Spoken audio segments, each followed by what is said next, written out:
Did you know the Jefferson House of Flowers has been a local Kokomo florist for almost 100 years?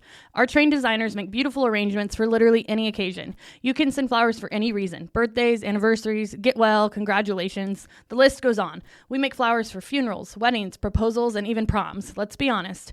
Receiving flowers, whether you're at home or at your work, it makes you feel special. You get butterflies and you feel loved, and that's what sending flowers is all about, the feeling it creates. Call us at 765-452-8269 and let us create something special and send it out for you. Or you can stop in and see us at 4300 West, 100 North Kokomo. We always have a cooler full of flowers that are ready to go, as well as a boutique full of gifts. Shop local, support local, and send flowers. This episode is sponsored by Nick Pate from State Farm.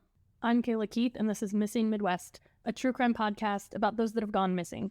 Today's story is about a 15-year-old girl who went missing from her small town under suspicious circumstances.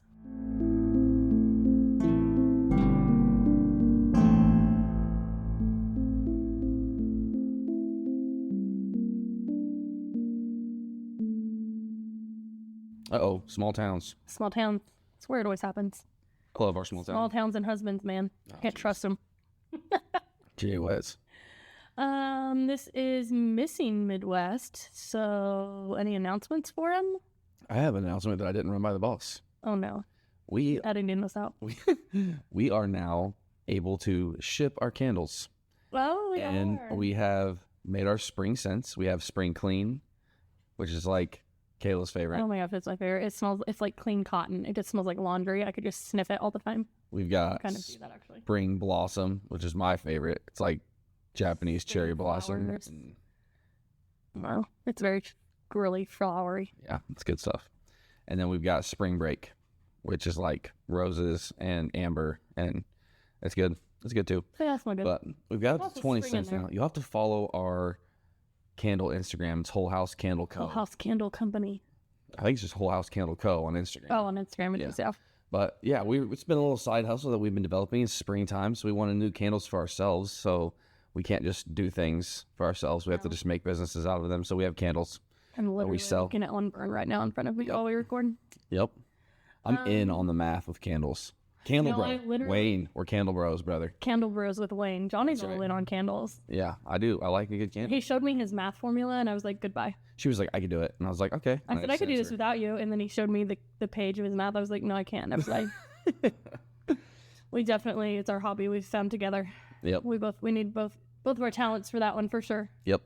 I have an announcement, but I can't tell them. Oh, well, what is wrong with you? I just want them to know that there's a development on a case that I'm very passionate about. It's a big deal, and I'm not going to tell you. Say no more. What, where, or when. I can't. But I will tell you that you will probably be the first to know about it when I can tell you, because this is my podcast, and I'm doing a lot of footwork on this case, and I'm excited. I can't freaking wait to tell you. So just, I guess, if you pray for this case, because it's kind of a big deal. I thought of so many little clever things to say there that were like foreshadowing things, and I can't even do those. Nope, we're not saying anything else. Just know that something's happening, and we're really excited about it. If you're not a subscriber, you should be a subscriber.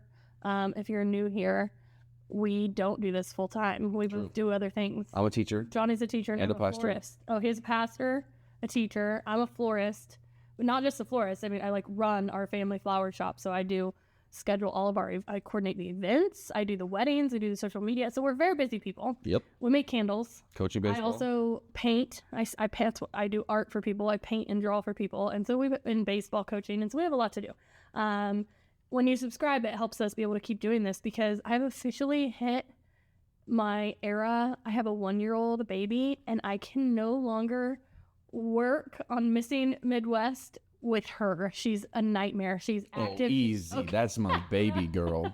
Come on now. She's not a nightmare. I love her. She's adorable. But she needs my full attention. And for the first time this week, I had to pay a babysitter to come here. Shout out Emily. Shout out Emily. I love her. Raylan loves her. But she has to come to my house once a week now, so I can leave and go work on cases for you all. Yep. So it's officially costing me money to do this for you. I want to step in here and tell everybody that Raylan is perfect. She's just mobile now. Oh my gosh. And so concerned that I insulted your little girl. That's my baby girl. I love her too, okay? But it's impossible She's a to curious little research girl. She has to cases explore. with a 1-year-old at this point. And so I sat at a coffee shop today for like 7 hours researching cases for you all, which I got some doozies. Okay. Also, that being said, when you subscribe, you're helping us out greatly. But if you haven't subscribed, now would be a good time because yesterday, Murdered Midwest is what you pay for. You get an extra episode a week, and it's a murdered case. Missing is always free. That's on Saturdays. Friday is murdered. Yesterday's murdered case. So yesterday, in the next 2 weeks, I am doing what, in my opinion, are the 3 most terrifying serial killers ever. I'm just putting that out there. Yesterday was Robert Hansen from Alaska. We did him yesterday. Absolutely terrifying. Like, when I say terrifying, like, all serial killers are terrifying, obviously. But these 3, I think, like, what they did to their victims and how they operated are the most terrifying, like, as a victim. Like, for the victims. Yeah. If that makes sense. Like, obviously, a serial killer is terrifying. But, like, I'd rather be sniped than go through what that guy did. Yeah. But just, like, different things. Like, just, like, the way that they, like, truly, it would be, if you had to choose to be the victim of a serial killer, I would not pick any of these 3. They are terrifying what they did and how they operated. And so yesterday was Robert Hansen. And then I'm doing the next 2 weeks, Israel Keys. And David Parker Ray. Okay. Those 3 right there, man. So if you haven't subscribed, if you subscribe, you're going to get like 80 plus episodes extra to Almost listen to. 80, And then a new one every week for only $5 a week. And you get stickers. And I've been prodding the boss here to get Wait a Minute stickers. We got the Wait a Minute shirts now. We're going to have Wait a Minute stickers. And you can help pay for my babysitter, please and thank you. That brings us up to like 5 different stickers or 6. Yeah, we have a lot. I'm in for the stickers. Anyway, please subscribe. Thank you for subscribing. We love you. Okay, so today is Missing Midwest. And so we are going to Antigua, Wisconsin. Population $7,000. $7,000. Oh, wow. I saw the Dollar General, and I put them together. Wow. Population 7,000. $1 General. Okay. And then it's also a bigger town that's like 15 miles away called, I don't know what it's called, Wausau. Wausau. Wausau. I think so. Yep. Wausau, Wisconsin. Maybe not say it like that, but yeah. I don't know. I just felt the need to. Okay. No? Okay. They have 38,000 there, so it's bigger. We are talking today about 15-year-old Kayla Berg. That's my name! Kayla. Great name. Kayla was born on August 29th, 1993, so she is also the exact same age as me. Her father was James, and her mother was Hope, okay? And they gave birth to this little girl, and they named her Kayla May, which is adorable. She was the second of their children. She had an older brother named Jimmy, who was 2.5 years older than her, who was very close with her brother for her whole life. She was actually very close with her parents. Her parents never got married, though, which was fine. They didn't, and they were just doing the thing together. They never felt the need to get married.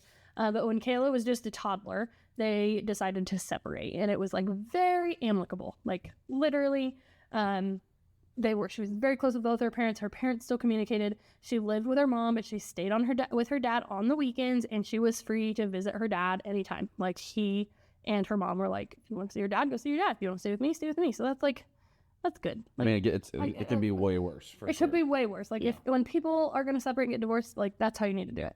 But things did go bad for the family, not in the regards of the relationship, but with her dad. Shortly after they split, her dad was diagnosed with cancer. Oof. And it was pretty advanced, and he had to immediately start going through dialysis, and he had to move in with his parents because they had to take care of him.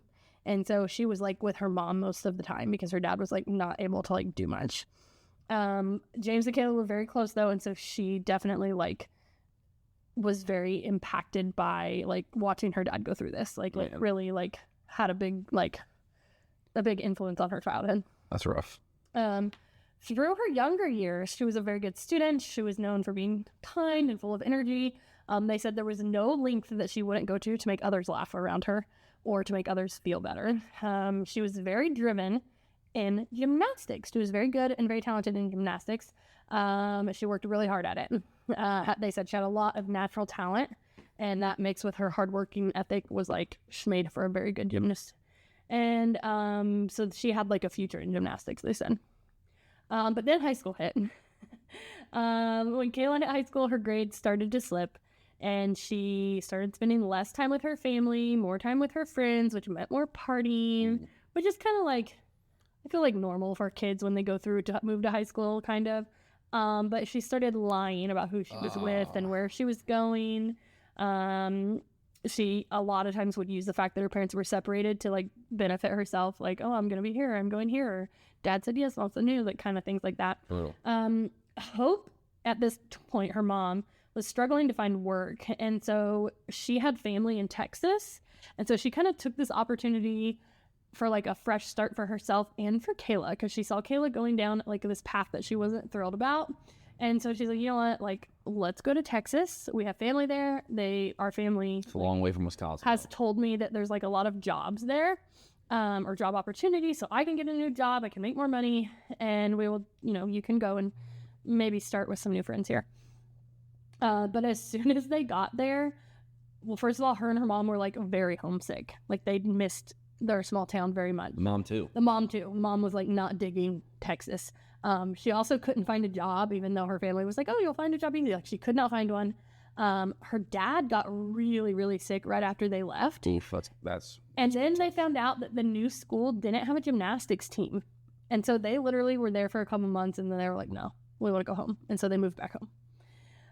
And so they literally moved. But like if we got somewhere and they were like, yeah, we don't have a football team, I'd be like, I'm hitchhiking back to Yeah, and so they literally moved at the end of the school year, spent the summer there, and then she was back at the beginning of the school year, her old school. Yeah. And so, like most small towns, the teenagers, when they can't find any fun in their little town, they go to the next big town, which is where the Wasau came in. Like this Antigua was like super tiny, and so a lot of the kids ended up going to Wasau on the weekends, Kayla and her friends being some of them, and so she immediately just got like right back in with this group of party friends. But they left in the first place. Bad, I don't think. I mean, I'm sure they weren't. It's a line that you can't do. They weren't doing good things at these parties, but like, I didn't read like hard drugs and like sex and all these just like terrible things. Like it's like she's partying. She's lying to go to parties. I'm sure she's not doing good things at the parties, but like, it just, that's what, I don't know.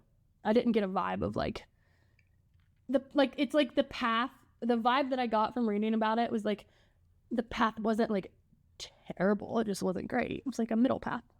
Could have been a way worse path. Does that make sense? I mean, I'm hearing you. Okay. And so. Mama didn't like it though. That's Mama wasn't liking it, yeah.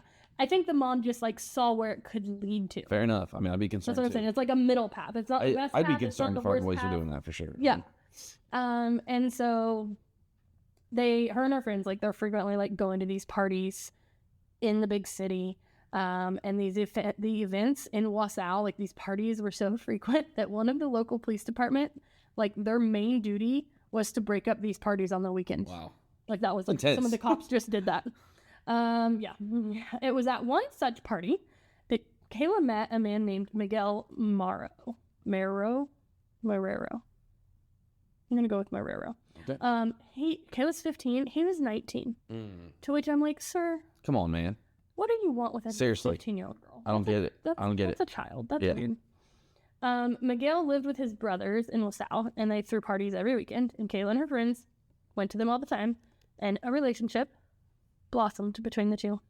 Get it? Blossomed, because I'm a florist. Great job. Yeah. They dated during her sophomore year, according to friends and family and stuff, okay? Man, I don't like it. No, I don't like it. This is more of a concern than the partying, it sounds like. It's gross. Yeah. I don't like it. So we are going to August 9th, 2009, okay? Kayla and her best friend Natasha pulled the old switcheroo with the parents. I'm spending the night with her, she's spending the night with me, but they in fact were going to a party. This literally got you moved to Texas. Like, don't do this. It apparently was a pretty good party though, because they did not come home that night. Oh no. Which led to both of the moms going to the police station the next morning to report them missing. Yikes. However, they soon found them and they were like, we fell asleep, we didn't have our phones, blah, blah, blah, blah, blah. Like, we're fine, we're sorry. Parents are absolutely livid, obviously. And so her mom had like a heart-to-heart with her and was like, you can't, like, she was in trouble. And she was like, absolutely not. Can you do this again? Like, I never want to have that feeling again of my daughter going missing. I didn't know where you were. I was scared. We freaking got the police involved. Seriously. Like, you can't do this. And like, have I not made myself clear that I'm going to take you out of these situations? Exactly.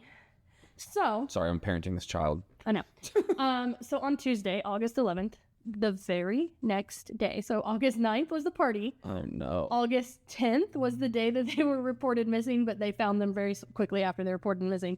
And then August 11th, the very next days, Kayla checked in with her mom, which seemingly was like feeling guilty for what had happened and was trying to like be The mom was feeling guilty, or Kayla was? Okay. She like went with her mom, like called her mom specifically to say like, these are my plans for the day, because she was like she was like feeling bad that her mom was so worried about her, and so she's like, I'm spending the day with Natasha, like we're doing this together.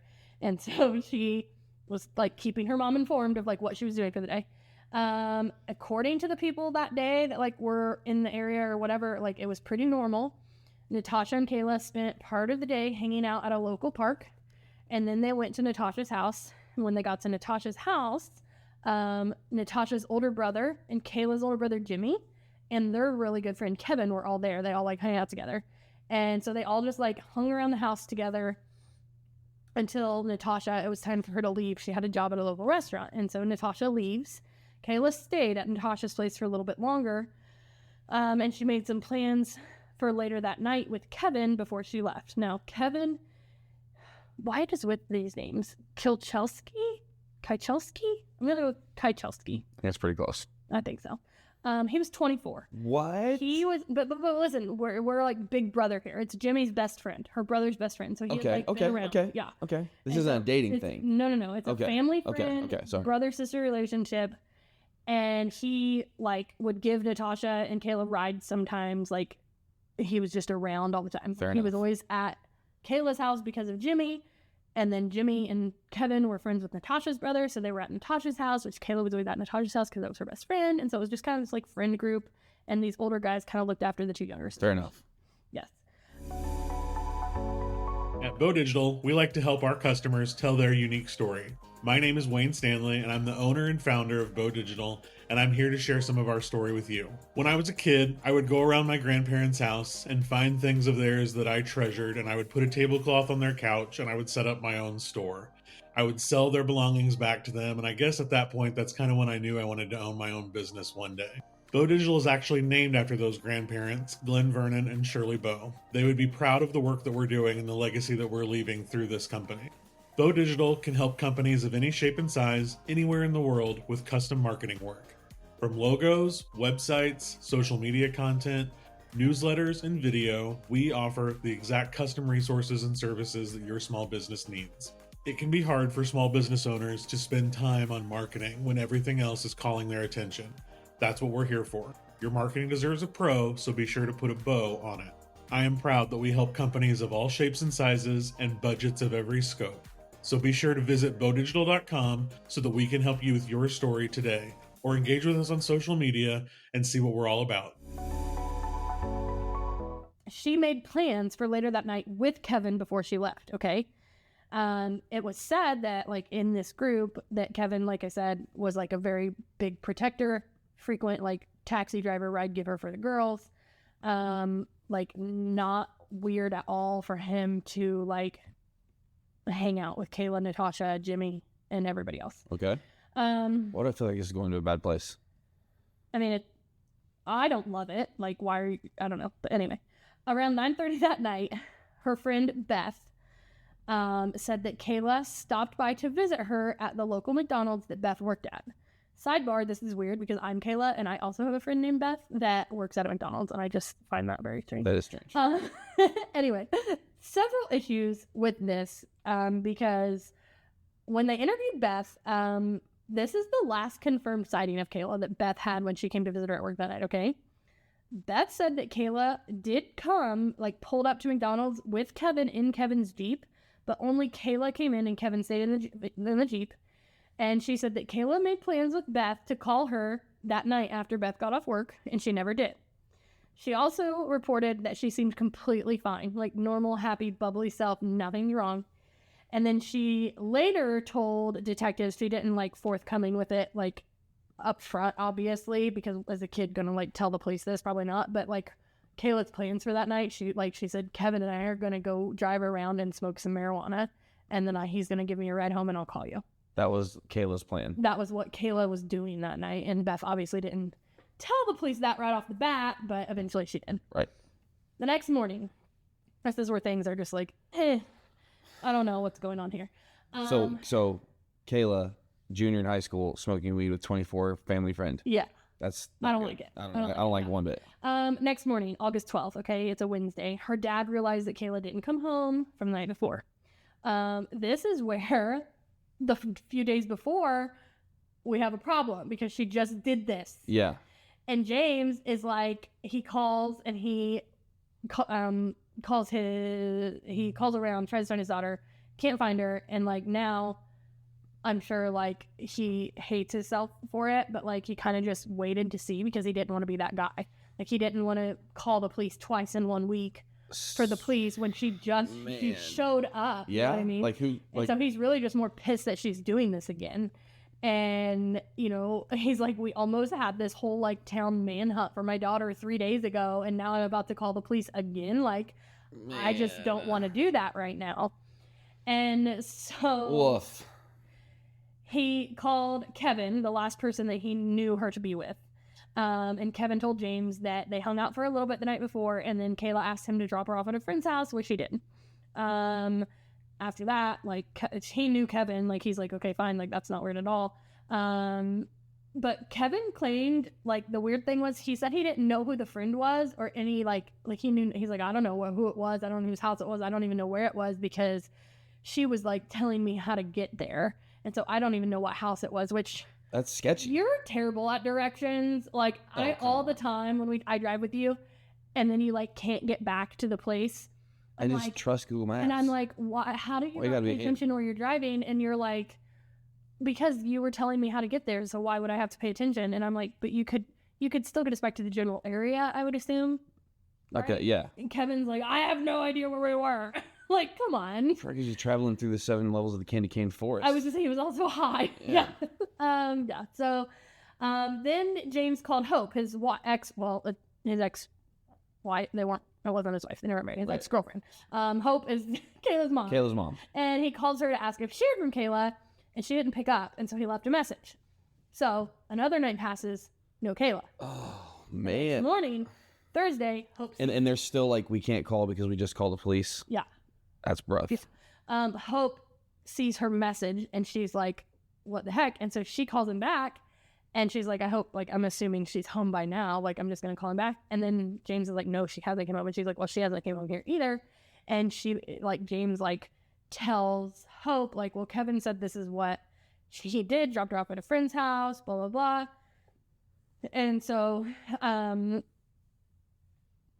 this point, Hope is like, okay, well, I'm going to wait this day out and see, like, what is going on. Still a long time has passed. I know. That's what I'm feeling. I mean, honestly, I don't blame the parents for calling 911 right away just because they just freaking did this. Not calling 911 right away? Yeah, like, I don't. But, like, at this point, it's been too long. At this point, it's been too long. I agree, not the first day, but this is the second day. So another night goes by. That's terrifying. Friday, August 14th. Now they're panicking, okay? They hadn't heard or seen Kayla since Tuesday night. And so Hope is calling friends, and she is trying to get more information on this friend that Kevin is, like, saying. I feel like this shouldn't be hard to track down. Right? Like, if what he's saying is legit, this shouldn't Kevin isn't answering his phone. And so she moves on to Kayla's friends, and she eventually got to Beth, who told her that, you know, I saw her that night and that she was supposed to call me and she never did. And so she's like, this is concerning to her as well. And she had no luck tracking down any information, even Kevin. He wouldn't return her calls, and so another night goes by. Oh my goodness. No cops yet? No. Man. Saturday, August 15th. Jimmy, the older brother, calls their mom and is like, hey, I know where Kayla is. She's with a friend. And he even gives Hope a name and a number. And so Hope is like, awesome. I feel totally better, you know? And so she reaches out and calls the number that Jimmy provided her, but nobody answered. So another night passes. Oh, at least at this point you're like, oh, okay, well we she's have her. relaxed at this point. Yeah. At this point, she's like, Yeah. she probably knows she's in trouble, and she is avoiding us like crazy. But safe. But safe. But safe. So Sunday, Hope got in touch with the friend that Jimmy had given her, and she's like, no, Oh, she's not here. And also, she never had been. So now she's like, great. This is very unlike my daughter. Where is she? What's going on? She finally gets a text from Kevin. A text. Same story that he gave James. He hung out with her for a while, dropped her off at her friend's house. I don't know who it was. I don't remember the address, and I can't even get you back there because I don't know what it looked like, and I don't even know what she was wearing that night, and I don't even know who she was talking to, and blah, blah, blah, blah, blah. And so Hope gets in touch with Miguel. However, he said it had been over a week since he had talked to Kayla. this is all just Another day. I mean, none of these seem like reliable sources. Yeah. Like none of them. Monday, 6 days after the And the last police have not been confirmed called? sighting, Hope goes back to the police station and files a missing person report. Yeah. The police took the report and immediately listed her as a runaway, which, like, What else? what could you else do? are you going to do? Yeah. Like, this happened a week ago. That's you can't blame them for that either. Yeah. So the authorities, like, they start searching. They start with interviews, family and friends, trying to figure out, like, the last timeline of when she was seen. And like I just said, like, from the point of the view of the friends and family, like, you're not taking it seriously. It's been 7 days. But from the point of view of the police, like, she literally just did this. Yeah. Like, what are we looking at That's here? tough. Yeah. And so they interviewed her friends, and they felt like they were, like, covering and, like, holding back and, like, not really, like, giving any information. And so that made them think even more, like, that she's just, like, dodging her family right now because of the way And the friends are were covering her. acting. Yes. Man. And so they do a bunch of interviews, they follow up some leads, and they eventually elevated her status to an endangered missing child on August 20th. Which that is just, like, a few days, like, At this point, she's still been missing for a long freaking time. like, now that it's just a few days that they're actually, like, trying to, like, gather all these missing pieces and, like, figure out, like, who actually saw her last. Was it Beth? Was it Kevin? Type thing. And so they figure out that, like, Kevin is, like, the biggest, like, issue Yeah, here. I think I agree. So with Kevin. So when they interviewed Kevin, they get the same story that they got that he said from James and stuff, but this is, like, from the source, okay? Like, they obviously have already talked to her parents, and they know what the parents said Kevin said, but now they're talking to Kevin. Same story, though. I mean, story's been consistent. It's been consistent, and they're pushing him for more details. And he's like, listen, I picked Kayla up around 9 o'clock that night. We stopped by the McDonald's because she wanted to see her friend.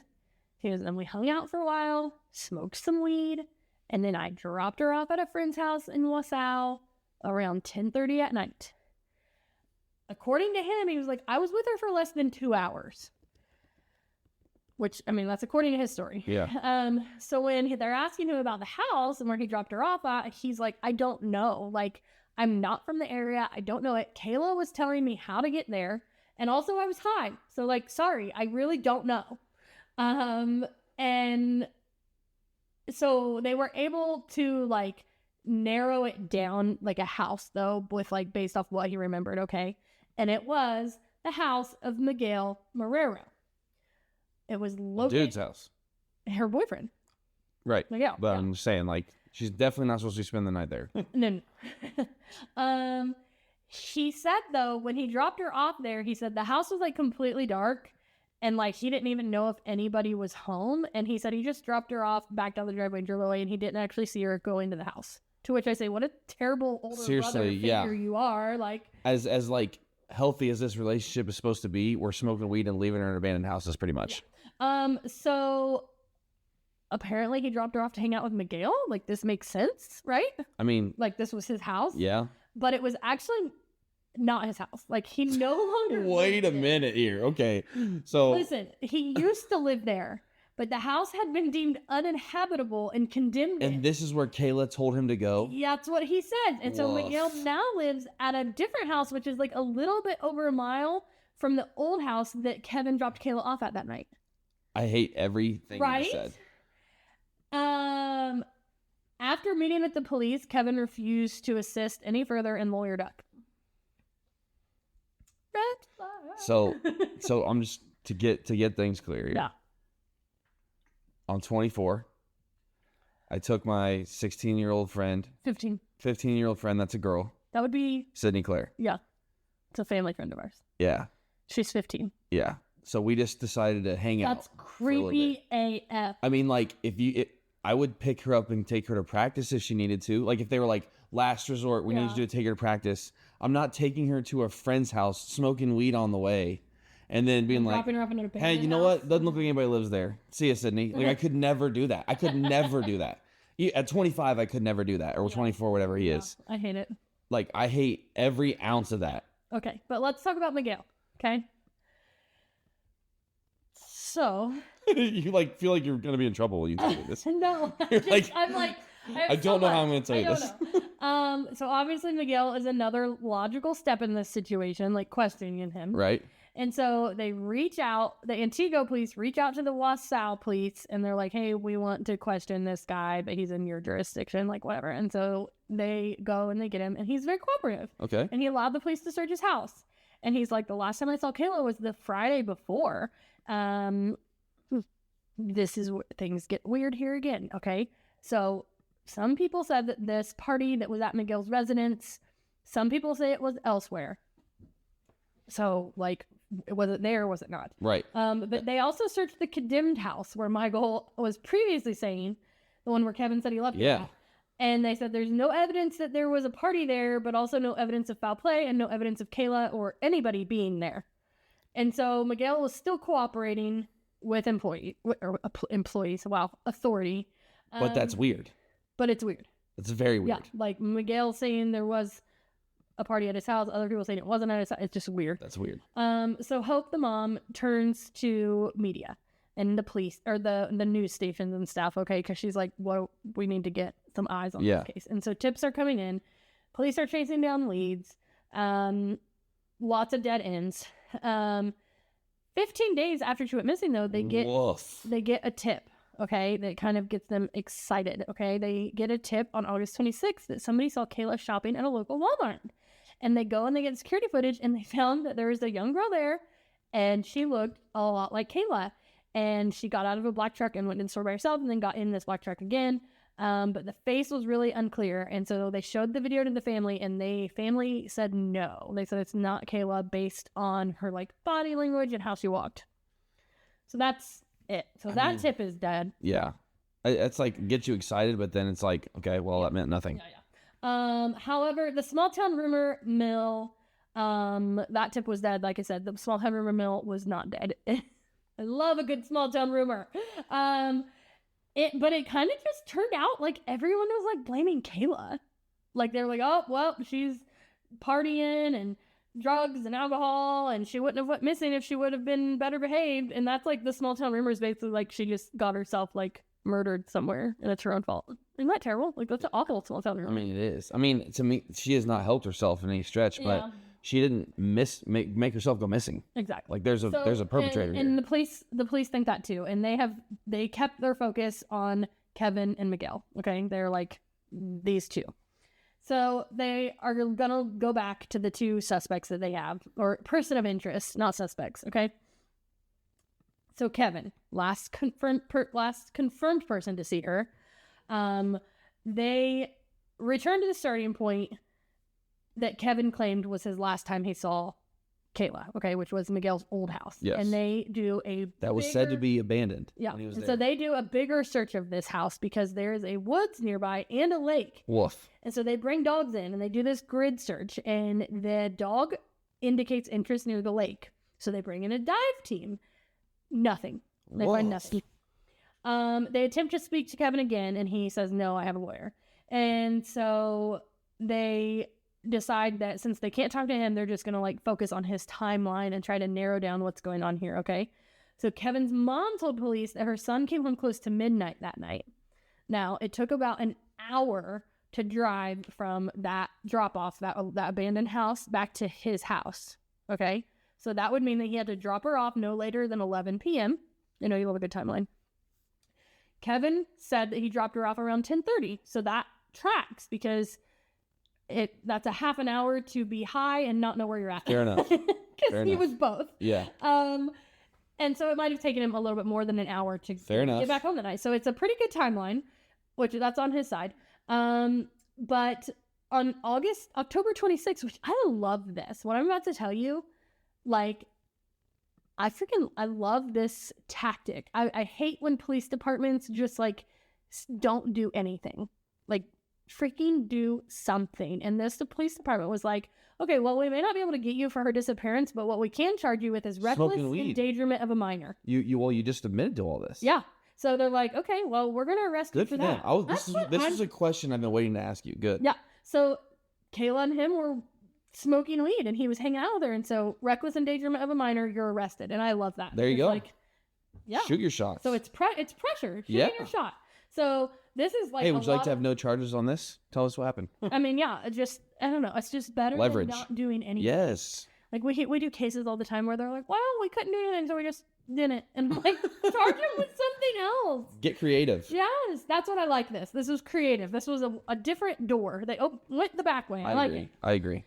And so they're applying pressure to Kevin and his lawyer with this, and it also gave them the ability to search his vehicle. Okay. Which they did. Again, though, how many days has it been since she's been missing? Yeah, I know.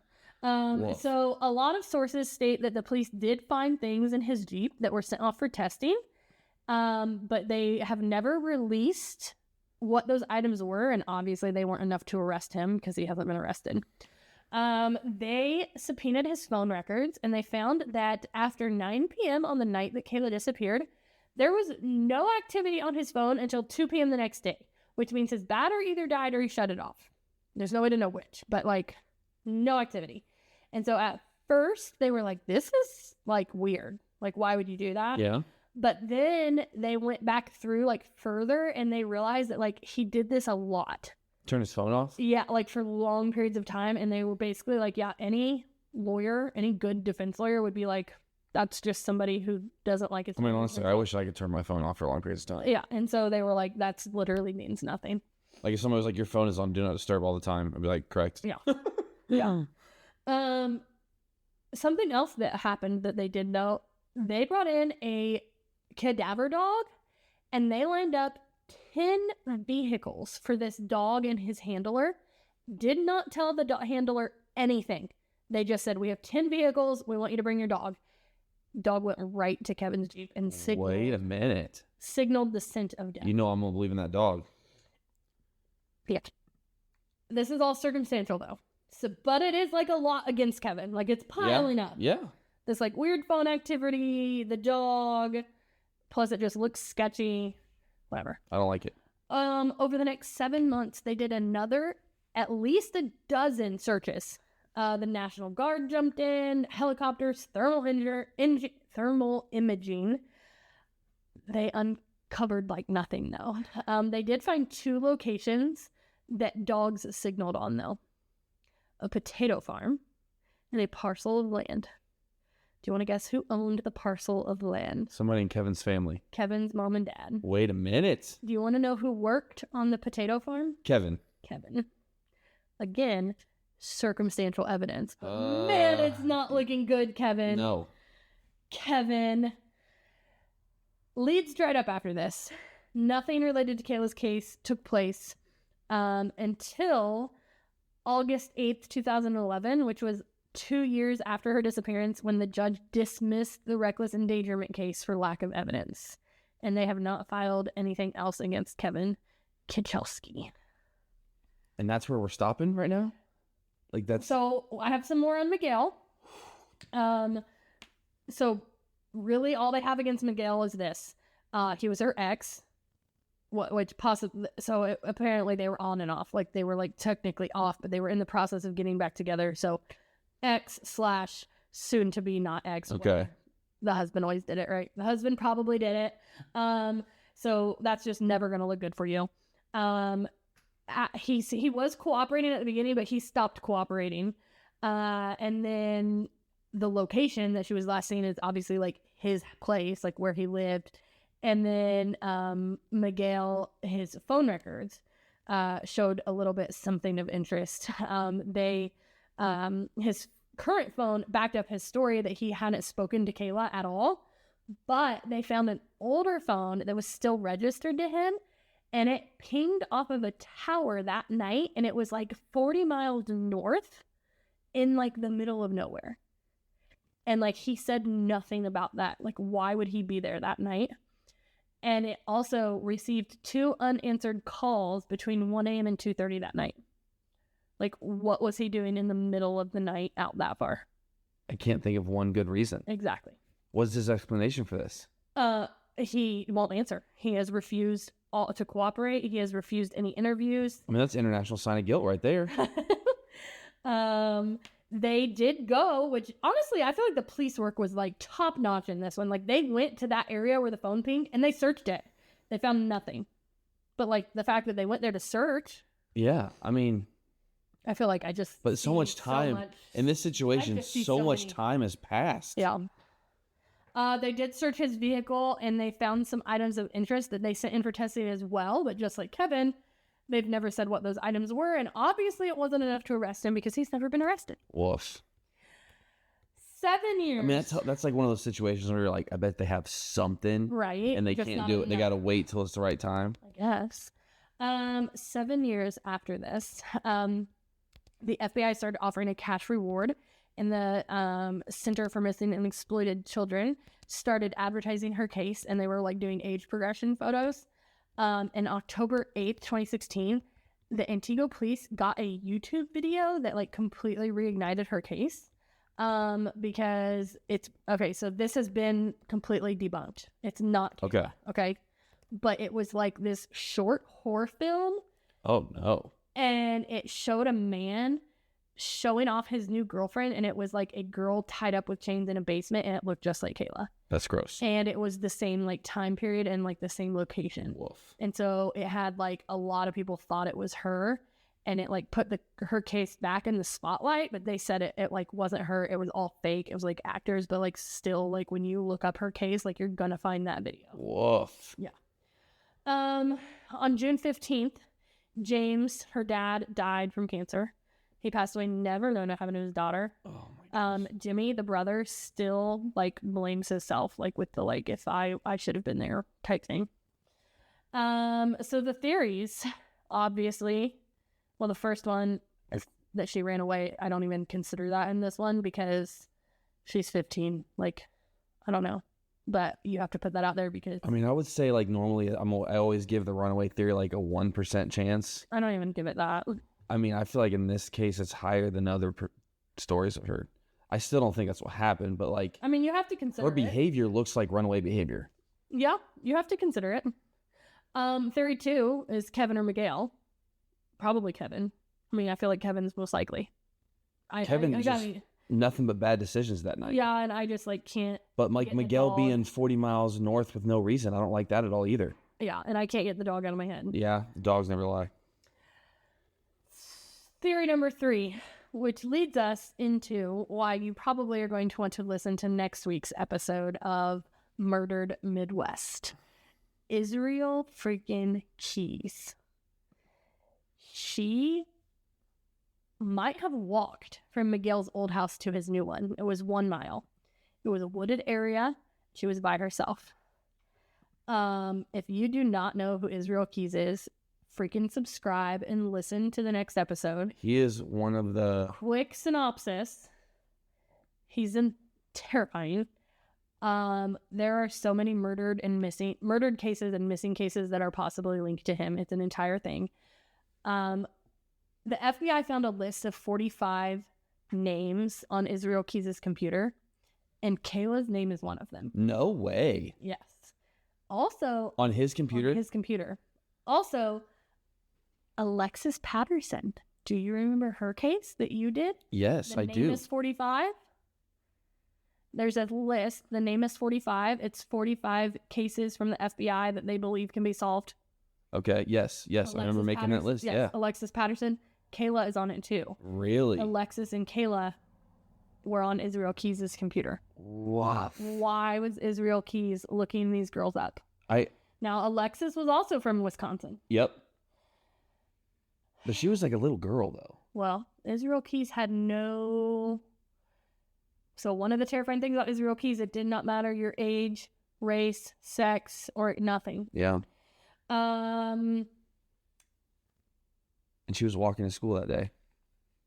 Yes, by herself, yes. Now, Israel Keys confessed to police that he buried one of his kill kits in Wisconsin. And don't say anything else about that because I'm not going to tell you what Israel Keys but I kill will kits say are, this, but let me as just tell far you. as like intelligence, hard to beat Israel Keys in terms of like how he was able to not get caught. Police, I'm also not going to tell you about the time, the ultimate timeline is Israel Keys. Police were able to place him in Wisconsin around the time Kayla and Alexis disappeared. Which we've said about so many cases that we've done. No, because Israel Keys was freaking everywhere. Yeah. So that's the story. That's the story of of Kayla Berg. I mean, Miguel to me. I don't know. I don't know. I think Kevin is the reason that she's gone, but Miguel knows. Like, 40 miles north for no reason and won't explain it. Like, there's no good reason. I can't get over the dogs heading on his Jeep and the two places he worked and his parents owned. I don't like it. I'm with you. Calling you out, Kevin. That's bad. That's bad. Woof. Also, just like under no circumstances should a 24-year-old be rolling around smoking weed with a 15-year-old. No. And dropping them off at abandoned houses. Kevin. Yeah. It's weird. So that's this week's story. Thank you for listening. Again, if you haven't subscribe so I can tell you all about Israel Keys next week. And I'm telling you a lot of our missing and murdered cases. I'm going to do a little... Once you know about Israel Keys, every time you ever hear of somebody going missing before he, more details to come, whenever it's always an option. Like, it has to be. It's a higher percentage than the runaway theory. Like, every missing person's case, there has to be at least a percentage on the runaway theory. There's going to be a percentage on the Israel Keys theory too. Like I said, for you. Israel Keys is my top 3 most terrifying serial killers. I'm going to cover his case next week on the subscriber content. And then I'm going to have a couple cases. Some of them be missing like this one. Some of them be murdered that very well could be attributed to Israel Keys. So make sure you subscribe and listen next $5 week. And you get stickers. Working on the wait a minute sticker. We'll see. Have a wonderful weekend. See you guys. This podcast is a So.Will.I.Studos production. So will I. Are you ready to upgrade to the home that fits your family best? Take the first step of that process by giving my girl Stacy Westfall a call. She's partnered with Apple Tree Realty in Howard County, where they have the knowledge and resources to help you reach your goals. Stacy has quickly become a successful realtor in our area, and I am so proud of her. She's not just a friend of mine, she's also a mother and a local firefighter.